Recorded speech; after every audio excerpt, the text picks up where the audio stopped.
searching for greatness in a sea of the dying and shameless. A sea of the aimless. I don't wanna be one of the nameless. I'ma wake up with the mindset that one day I'm gonna make it. And I don't think I'll be fine if I don't break my limitations. Don't try to stop me, I exist to write my own story. I'll make a decision if I want some peace or if I want the glory. Yeah, don't want a life that is complacent or possibly boring. I just want a life that is worth every day exploring. My whole life I just wanted someone who would notice me. My whole life I just wanted to be somebody to be. Yeah, I just wanna be great. Yeah, I just wanna be great. Hello and welcome to another episode of the Jam Session Goes Underground. I have a very, very special guest on today's episode. I am so extremely excited that they're here. I'm honored to have them here. And without further ado, may I introduce you to Queen of the Static Opera. Hi. Hey, thank you so much for being here. No, thanks for having me. So I guess we'll start with some general questions, if that's all right. When did you first get started in the music industry? Well, I guess I officially launched my project like 2 or 3 years ago. Obviously I've been doing music for a really long time though. My dad was like a pretty professional kind of musician for a long time. So like I always kind of knew I could do it and was planning to do it. But I would say like, yeah, I officially joined and officially like got my project launched like 2 or 3 years ago. So what was the first instrument that you learned to play? Guitar. Yeah. That's my instrument as well. I love the guitar. Who are some of your musical influences? Let's see. There's a lot. I would say like Bjork, Tori Amos, PG Harvey, and like kind of like a lot of the 90s alt women are really inspiring to me. I like a lot of older artists too, like I love like Nina Simone, I love Grace Jones, I love 9 Inch Nails, I love like, you know, classic industrial and stuff too. I love like all the greats too. Like I have great admiration for like James Brown and Michael Jackson and stuff like that. And I'm just like a huge music fan. I just love music. So it's really long. I'm definitely gonna like look back at this and go, I forgot this person and this person. But yeah, there's like a lot of people. Lots of, I guess, like 90s industrial, grunge, punk, funk, soul, maybe a little jazz every now and then. It's a little hip hop. I kind of everywhere, all over the place. I like a lot of modern artists too, but the modern artists I usually gravitate towards are like usually kind of more in the genre bending spectrum of like people who just like put like every genre in their music, even if they're kind of limited usually by like the public's perception of them to like one thing. Like so like a lot of hip hop is like that now, I would say, because I really admire their production landscapes. So yeah, all over the place, I guess, with me. But there are some, I guess, like usually females who like produce their own music. Kate Bush, huge influence on me, like really inspire me. Females who play guitar, of course, really inspiring. Some of the figures I like are kind of controversial. Like I love like Kanye West and Courtney Love, and there are a lot of people who hate them, but I really like them. You know, so yeah, lots of people could go on forever. I can see that with your music. I've heard some of your music and you're very, very talented. I love your music and I love your styles. Thank you. So I was looking forward to having you on the show. I was like, she's amazing. You know, I was telling everybody, I was like, her music is amazing. Listen to this. So I really do respect your music. Thank you. Where did Queen of the Static Opera come from? Like, how did you come up with that title? Well, I came up with it like the bare end of my teenage years. It's in my 20s now, so it wasn't that long ago. But I came up with it, and it kind of came from, I was really into the Phantom of the Opera at that time. I was really into like opera and theater and stuff. Not like doing theater itself, but just like I liked it. I liked it aesthetically. And the static part came from the fact that like at that time I didn't have like a real studio. I was like broke. So like I was just making my own demos kind of like on my computer, like alone. I didn't have my bandmate that I usually work with now. So I came up with that name originally then. And the microphone I would sing on, it was like static. And I first came up with the name like Fucked Up Freak Opera from like a name generator, but I didn't really like the ring of that. And so like I added the static part, and I just decided I'm going to stick with this name because I kept coming up with different band names, and I'm like really into words. So I'm like good with words. And so I was like having a lot of trouble sticking to a name, but finally I just decided that's the name and kept it for a while now. So it's sticking, and it's my name. It seems to work for you. It's a really good name. A lot of people do like it. I like it too. It's different. I like it. I gravitated toward it when I first seen Queen of the Static Opera. I'm like, huh, that's interesting. I think I know. Oh, sorry, go go ahead. on. I'm sorry. I was gonna say it was definitely at the height of like my creativity as a poet when I came up with that name. Like I think for some reason, like though musically I've gotten better, I do feel like I was the best poet like during a certain phase of my life. And I'm not saying I'm not a good writer now, obviously, but I know like I was so prolific and like fast and able to come up with really good creative things back then. So like I'm glad I came up with the name during that period of my life. But yeah, for sure. What was the first music venue that you ever played at, and what did that experience feel like? Played like a good show or played like a bad show? Either or. Well, my first show I ever played at was in Minneapolis, where I'm from, and it was at this venue called the Red Sea, and it was an awful experience. But that was because like I got like way too drunk and like totally fucked up my show. It was awful. But since then I've had like a lot of really good shows too. So like it was a learning experience. Yeah. And I'm totally fine with it. And it was a difficult phase of my life. And that's kind of what I wrote my first album about too, like that phase of my life. So it ended up working out well. I'm not sure if I've had good shows in Minneapolis too. Like it wasn't just a bunch of shitty shows, but my first show was bad. Yeah. It wasn't bad like because I was bad. It was bad because I was like too drunk, really. So some honesty for you. Honesty is good. It's just a learning experience. So, something good came out of it. You wrote, an album from that. So I would say that, it wasn't a total loss.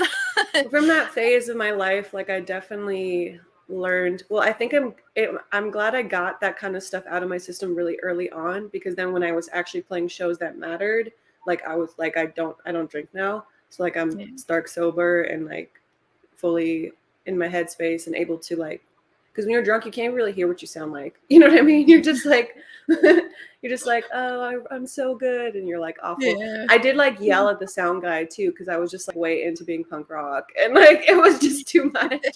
Like, I was like mad, and I don't know, it was a bad experience. I feel I'm never going to go back and play there for sure.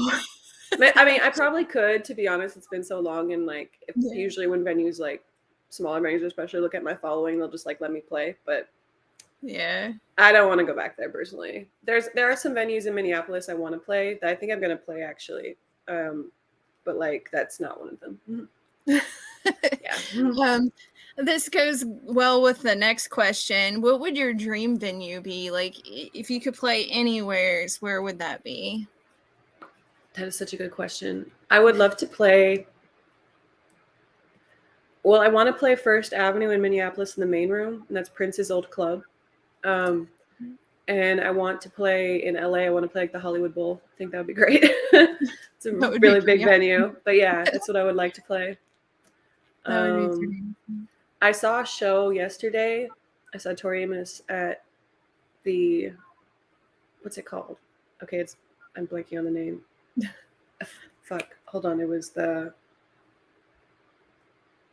something or where's my phone? I could look it up. Whatever. I saw Tori Amos in this venue yesterday that was like really pretty, and it was like an old theater, and it was something with like the like an O.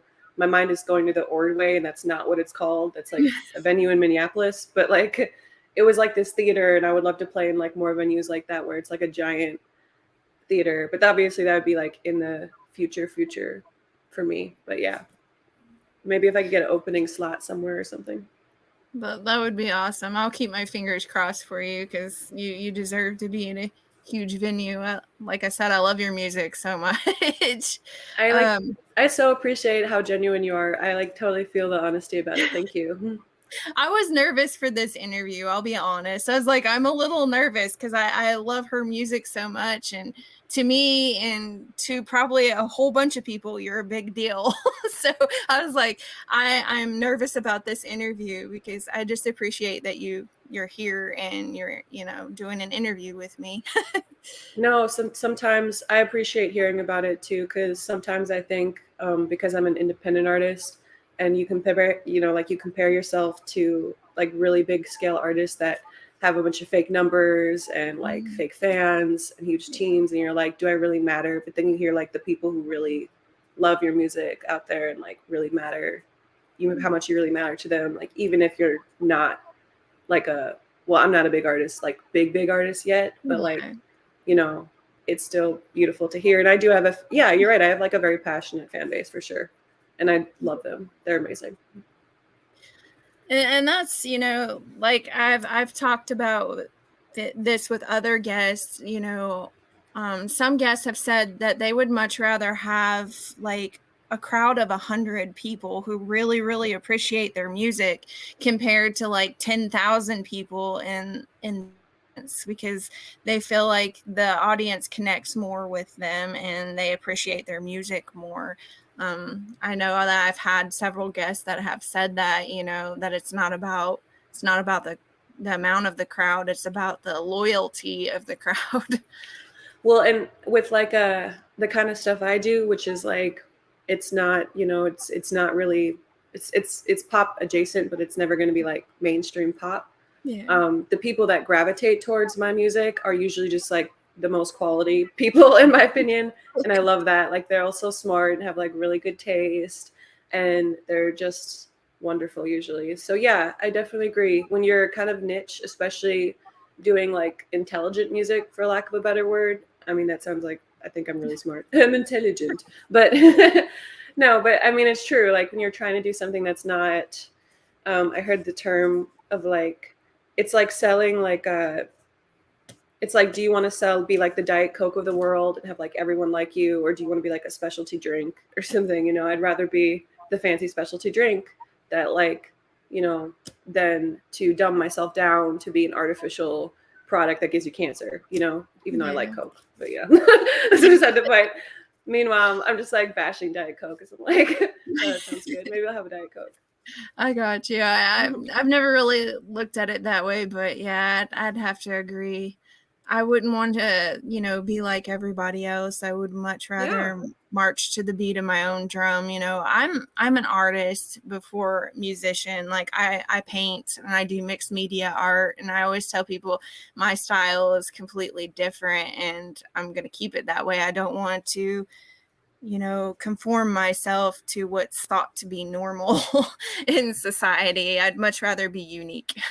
Well, and people identify with you when you're like standing for something unique. And to be honest too, that is how big artists are created, because eventually people start to follow because people aren't looking for that artificially manufactured, like I'm trying not to name artists because I don't want to bash anybody, but like artificially manufactured kind of pop stuff where like it's very fleeting too. Like they're not really necessarily going to love you forever. You know what I mean?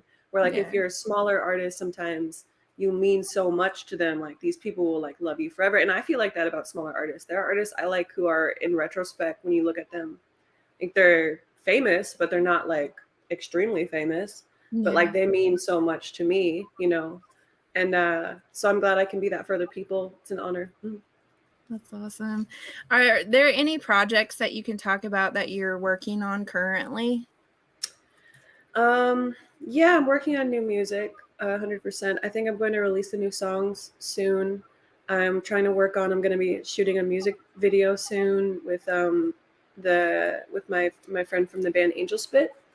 Um, and I am working on a new album right now, and there's some other things in the works, but I don't want to like tell stuff before Yeah, that's ready, and that's then like disappoint understandable. people because nothing comes of it or something. But I'm working on new music. I really want to release some, and I'm gonna probably release a new song soon. It'll probably only be on Bandcamp, uh, most likely at first, because Bandcamp is the holy grail for indie, and that's where Yeah. we must go. So probably Bandcamp, and I'm really excited because I've been sitting on this song for like a year, and I really wanted to release it. And yeah, I'm working on new material. I'm trying to get a little more into. Um, I don't. I don't even actually talk too much about the music yet because I don't know what it's going to be like. Okay. But yeah, I'm working on That's it. I've fine. got more music in the works. Mhm. You got stuff in the Soon. works. Yeah, soon. Well, I'll be excited and looking forward to hearing it. There are at least 2 new songs are coming out like within the next couple months at the very least. Maybe awesome. sooner than that too, honestly. Um, at least within like this summer, like 2 songs probably. And then after that, I'm not sure if I'm going to, because this market is kind of like people don't really care about albums. I want to put together an album, but I might end up just releasing it song by song and then eventually just putting out the entire album. I'm not sure. But yeah. This leads into another good question. If people want to get like any of your merchandise or find any of your music, where can they do that? Bandcamp is the best place for buying that stuff, in my opinion.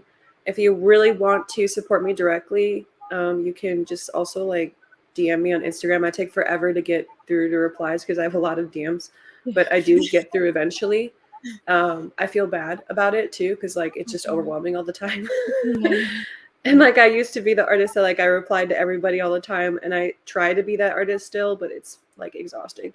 And I have to have energy to like breathe and work and create my art and stuff like that. So, but yeah. Also, I'm on Spotify, Apple Music, all those places. You can purchase Queen of the Static Opera, the first 2 EPs, the Spaceships, and yada yada. And I'm merch is like I have merch, but I did run out a lot of a lot of my merch. But if there is like, I'm probably so sometimes people DM me every now and then, and I'm like, I don't think I have any merch left, and I feel bad about that. So merch is very limited because I do a lot of it myself, essentially. Like I print them out myself, and usually I like just design them with my friend. Like my friend who's an artist, she helps me design a lot of the merch. But I'm planning on setting up like a more proper merch shop soon. So just like follow me on Instagram and keep updated on that. That's awesome. Mm-hmm. Do you have any music prepared for today? Like you didn't have to, but I was just curious. I could play maybe a clip of a new song. Yeah, if you want to. I don't know how it's going to sound though, because it would just be playing from my laptop onto the speaker. It would probably not be like the best listening format. Either or, I mean, you don't have to. It's cool. Okay, I'm going to release a clip of it really soon anyway. I think there's actually already maybe a clip of it out there technically, but I'm going to release it like officially soon. Yeah. My director's saying that guests can screen share if you wanted to screen share it, but it's okay. It doesn't matter. It's either or, whatever you're comfortable with. This is an easy peasy show, so.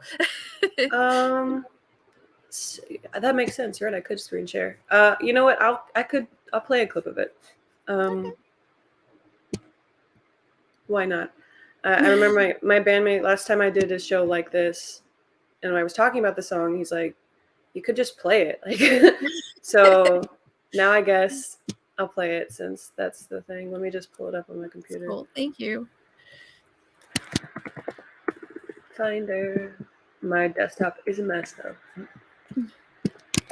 So many files. Oh, there it is. Okay. I was trying to film something to it, so I really want to put it out soon. But it'll be, I'm really excited to put it out too. Okay, I'm gonna screen share if it lets me. And then if I screen share when I play it, it should like play, right? It should. Okay. Do you want to hear the whole song? Should we just like it's up premiere to the whole you, song? whatever you're comfortable with. Okay. Let's see. Oh, of course, unless it doesn't let me. Now it says I need to upgrade something. Oh, it's okay. It's all right. No. Okay, so I guess I can't do that. I really wanted to. Oh well. It's okay. We can catch it, on I wanted Instagram. It's all right. I appreciate you trying. Yeah. So I know that you've had interviews with podcasts and some interviews with magazines. What was that like? Like it says here, Soundsphere magazine. What was the interview with them like? What was that experience like? Well, that was more of a I've gotten interviewed by a couple decent publications, but most of them have been interviews like usually they just send you questions, you just kind of like type answers. Yeah. Sometimes you do like obviously podcasts. I like those more because they're like a conversation. Yeah. And I have been like I remember I got in one. I don't know if it was Soundsphere or it was a different magazine. Like there was one magazine I got in that Gary Newman was also in, and that was like very impressive to me.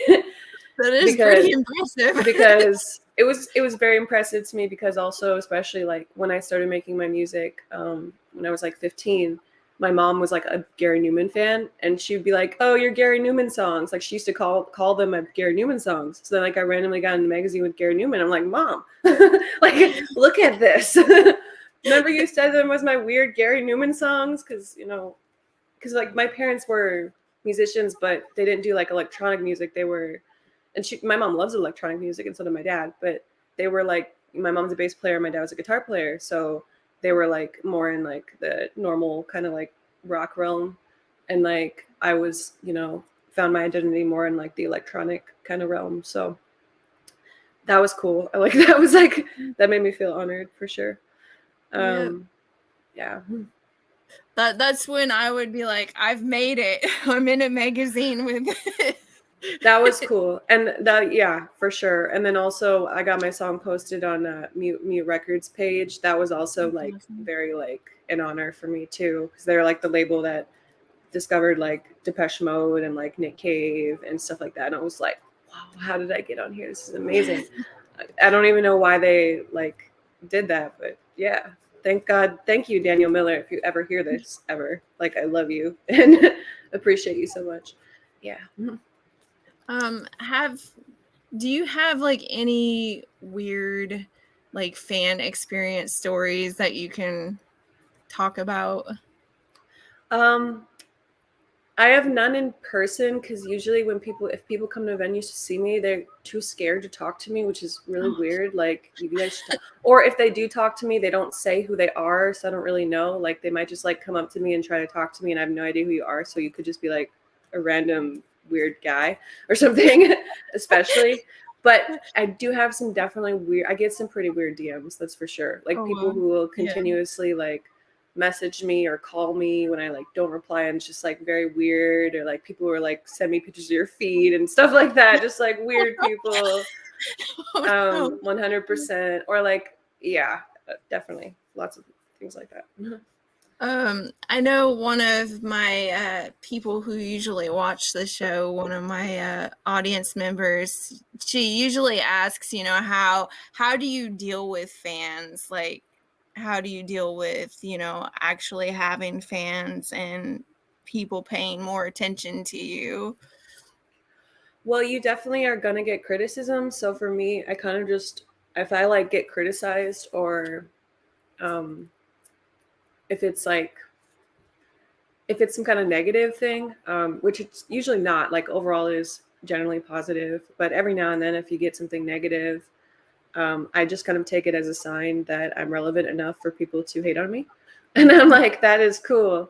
to me. Yeah. So I don't really even take it seriously. It doesn't really bother me very much. And then when in terms of the people who love you, because I would say I get people who are like, you're amazing and I love you and blah, blah, blah.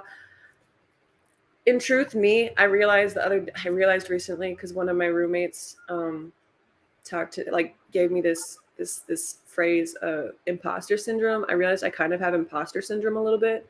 So like it doesn't really go to my head because I kind of just like feel like I'm tricking everybody into thinking it's good, which is stupid. It doesn't even make sense. Like I write my songs and like I play several instruments and like you're listening to my voice. You know what I mean? Like, and this is all my ideas. So there's no reason for me to not take credit for it. But I think because I have that kind of sense of like, don't be too inflated, that I'm just very appreciative of it usually. So my advice would be to people who are building fan bases and like are getting used to having actual fans, don't let it go to your head because it could disappear like that.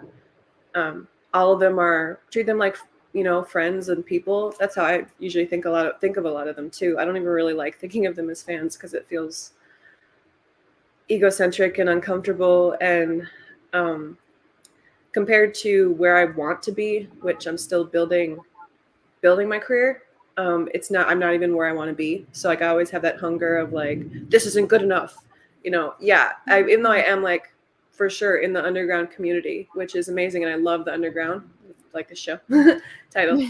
That I do though, and I love to talk to them, ones who are especially other artists as well, because they really just like,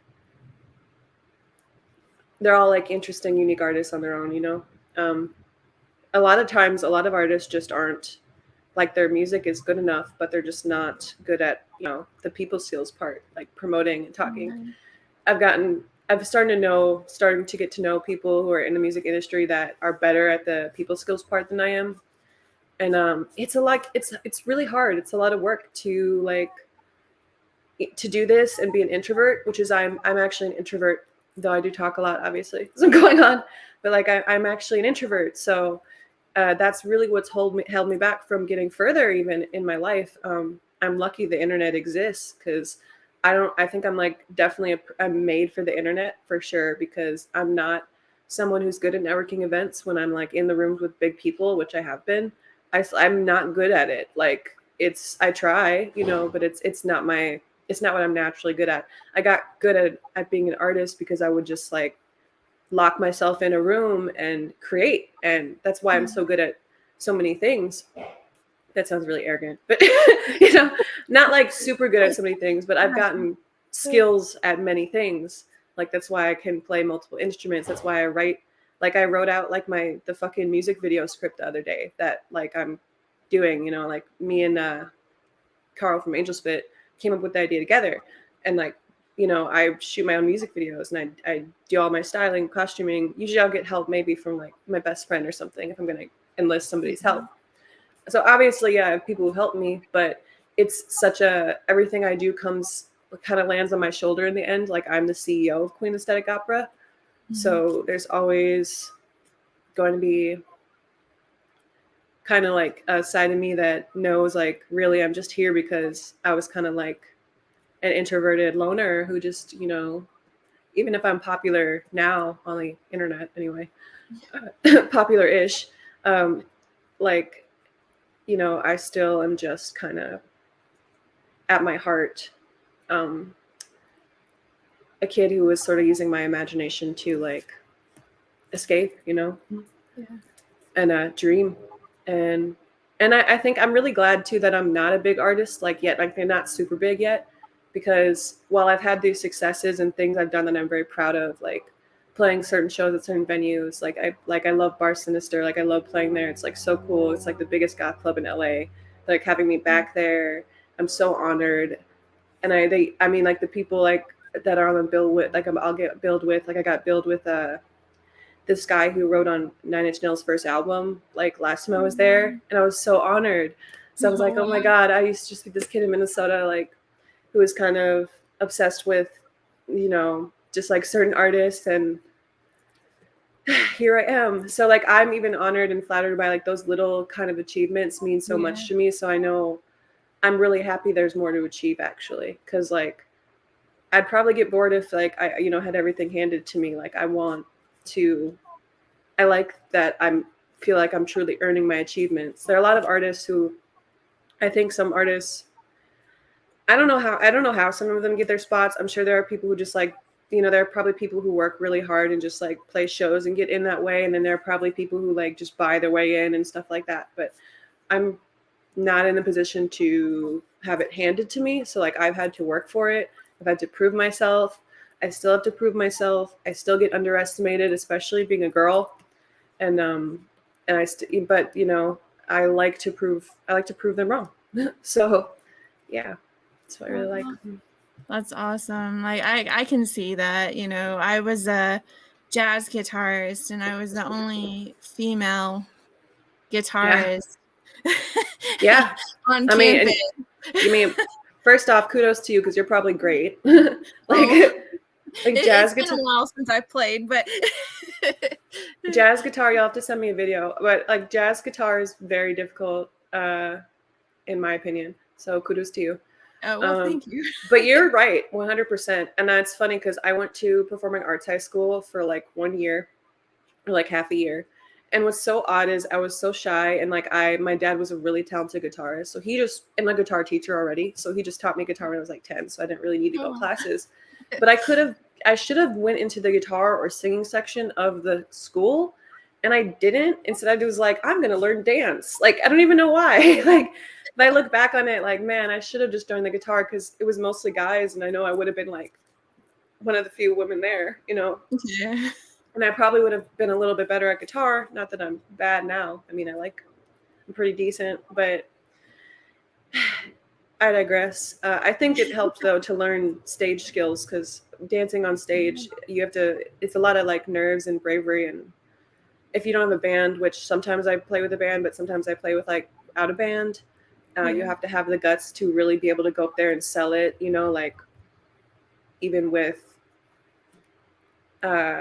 my mind is blank, to sell it and sell yourself and be comfortable moving on stage and be comfortable with music. So I'm also part of there's like a thing I heard about Kate Bush recently that she was like part of this belief that like your body, the creativity from your body is linked to the creativity with your mind. So I think that, and I agree with that. So I think like also learning to dance helped me become a more creative person because I already had the guitar. I mean, I was around instruments my whole life. So like I was always trying to play piano and I had my guitar and I obviously was always trying to sing. But like when I learned dance, it was just like another tool and another way to connect my mind and body and be in a fuller creative place. I don't know if you've noticed, but like I actually really like to take being an artist in sort of more of an old school way than how a lot of artists are. So many artists, it becomes more like their social media is like almost more their art form than their actual art. Like it's about like what can they do on TikTok that will get shares, and they have to spend so much energy doing that. And it's not that that's not an art form either, because it's hard. I mean I do that as well. Yeah. But like the attention to art as a craft, has diminished for a lot of people my age, especially, which is why usually I go back to older artists a lot of the times too. Not like they're that old, but like artists from like pre-2000s, because it was before the internet, so it was like less about image, it was more about like your skill level. And I really want to bring that kind of creative peak into my music eventually. I don't think I'm there yet, but I definitely feel closer than I've ever been, and I'm more comfortable with who I am as an artist than I've ever been. I used to be a lot more critical of myself, and now I feel like, I mean, I'm still critical, but I do like what I do, and I'm proud of my albums. I'm proud of the songs I've made. I'm proud of what I've contributed to them, and what my bandmates contributed to them, and what we've come together and make. I realized too, like so many people, so many artists, you think it's like just them, and it's actually like a whole team of people. So I'm really proud. It was just like me and my friend have managed to make, quality music, like, because it's kind of unheard of in a lot of circles. I mean, especially especially in those pop circles where they have like 20 writers on a song. I don't even understand. Like I don't understand. I mean, I guess I don't know. But if you look at really great artists, it's like, well, like take like Queen or something. That's like four guys, you know, just like writing in a room. I think, and I'm not saying either like there aren't like, I do respect somebody like a Beyonce or something like that. Like I respect them for what they do. They're talented. I'm not saying they're not talented. And a lot of times too, it's not that they can't write alone. It's that the label doesn't let them write alone. And they still have like exceptionally creative people. Like, don't get me wrong, those people are so creative. But I do think it gets a little, some of the art, not Beyonce in particular, before anybody attacks me, some of the art gets kind of watered down a little bit. So, and I can see that. Sorry, I rambled a lot because I just had my coffee and I feel so happy. No, this interview is great. Thank you. Sometimes I have guests that don't know what to talk about and they're like, I can talk about myself forever. Oh my God.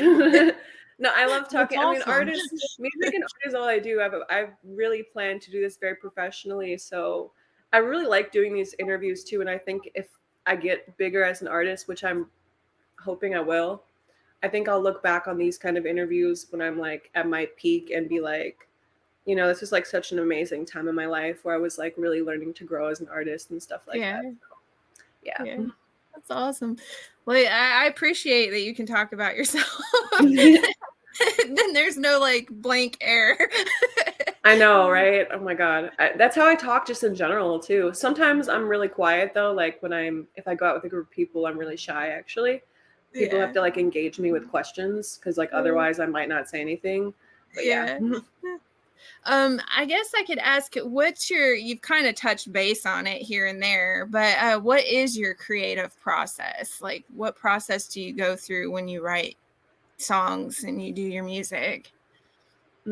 Well, my creative process, it is different on every song and it's kind of different. Some of my songs I'd written, I would just kind of like write the core of the song like alone, usually maybe on like one instrument, like my song Delete, for an example. I just wrote that like with an organ in my vocal. I think I started writing it and my bandmate, and then maybe I think he gave me like I think we kind of went back and forth on a couple of little things. Then we sort of like developed the song. Or like another song, but sometimes the songs is like, I wrote a song called Venus, which is a really old song.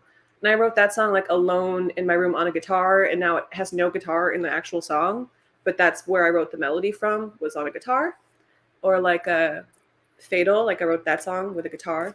Sometimes too, my bandmate and I just get in a room together and we just like, you know, kind of jam it out too. Right now I'm really into the process of like kind of just being alone at first, because I really want to get back into like kind of the creative headspace I was in when I first formed Queen of the Stag Opera, which is, I feel like even if my skills weren't as proficient back then, I was like creatively in a really good space because I would just sit like alone and write and like make entire songs and just like make song after song after song, and a lot of them didn't get, you know, nothing happened to them. But like, so right now I'm kind of into just starting a song like on my own, producing it like on my own at first, singing the demo vocals even on my own, and then like sending it to, you know, then bringing it to my bandmate who will then like add stuff to it and be like, make this and blah, blah, blah, mixing and engineering and all that. Sometimes too, if it's a collaboration, it's different too. Like me and my friend from Angel Spit, like we made this song and we just like literally like we wrote this song over Zoom or something, like several Zoom sessions, and then we just like kept sending the vocal because I really like worked hard on the vocal, and I'm excited for people to hear this song too because I really think like my voice on the chorus is kind of like doing a new thing people haven't heard yet from my skill set. But like we just like sent the vocal back and forth. Like I would sing it and then he'd sing it a different way, and then I would sing it a different way, taking from what he did, and then we just like keep going back and forth until we're like, this is it. So yeah, it really depends. It's different. I'm I'm interested in. So yeah, I don't know. It's different all the time, but like the actual writing process itself, if I'm like writing a song, usually it goes from like I either I'll have like some instrumental from like somebody I'm working with that to start with, or I'm just like playing an instrument. So I have some chords, right? Or I have a riff, or I have a beat I made, or something like that. I'll write like a really shitty scratch vocal because every vocal that I first write is not good. Like, but then I go through it kind of until it's good, essentially. I rewrite a lot. Like a lot of times I'll write lyrics and I will rewrite them because I don't like them.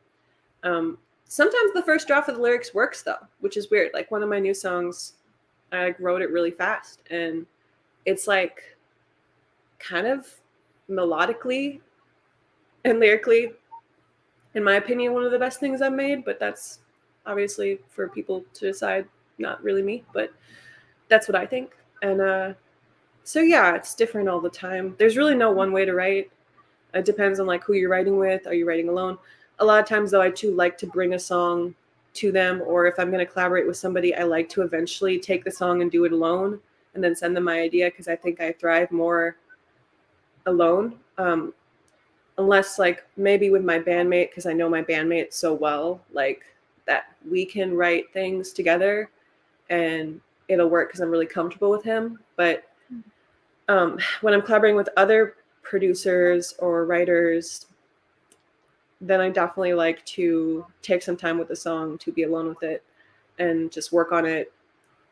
It's a labor of love too. Like really a good song doesn't really come fast, in my opinion. I mean, not saying you can't write it in like a couple days or a day, but you need to rewrite it. Like the first draft of it will probably never not be at the quality, at least that I want. That was a really long answer. Sorry. I kept going. It was perfect. Yeah. It was a perfect answer. I mean, it's just real too. Like if you look at like a lot of really good artists, it's like they spend a lot of time on their material. That's why, it takes people a long time to do albums sometimes too. And you also have to have the inspiration for it, which is like this magical gift that basically gets dropped from the sky. Cause you'll be like, everything you write will suck. And then suddenly like it comes to you and you're like, this is it. And it's great. Yeah. And yeah. I can see that. Yeah. That's how I am with my poetry. Like I'll be asleep and a poem will come to me in the middle of my sleep and I'll be like, I got to write that down. That's why I keep a notebook by my bed at all times, because usually my poetry comes to me at like 2:00 in the morning. Yeah. Oh, definitely. Oh my God. Working late at night. Yeah. I used to work at all sorts of odd hours and I still do. It's just kind of about when you're inspired to do it, is when you should take that kind of nugget of inspiration. And sometimes too, like when I write lyrics and poetry, I'll just like, I have like, usually they're honestly not notebooks anymore, but I used to write in notebooks, but now they're just kind of like computer files or on my phone. And I just have like tons of lyrics I can just go to and just like, I'll use one line from some random thing I wrote like 2 months ago. Then I'll like add that to whatever I'm writing now. If I get stuck on something, like it's good to have like a collection of stuff to draw from. Yeah, and most definitely. Always get it out. Like I think no matter what, like even if you don't think it's good, just like get it out, write it down, and then just like let it sit there and you don't have to use it. And then you might look back at it later and go, this is really good, and then want to use it. Like there's a song I wrote like 2 months ago. I haven't recorded yet, but I really like the song and I know I'm going to do something with it eventually. But because I remember it. And if I like of all the songs I've written, I know it's good because I remember it. If it wasn't good, I would have forgotten about it. Yeah. Yeah. I can understand that.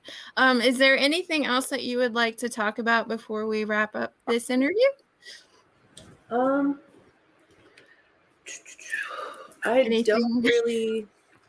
don't really think I have anything else. Okay. Yeah. If you have anything to ask me.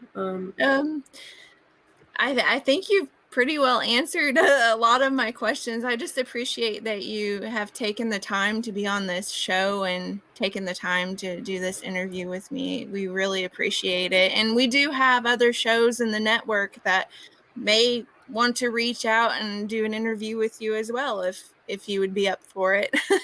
Yeah. If you're listening other shows, you can contact me a myriad of ways. I don't know if I just used that word right. Whatever. You can also hit me up at queenofstackopera@gmail.com for probably the fastest reply, but you can message me otherwise and I will answer.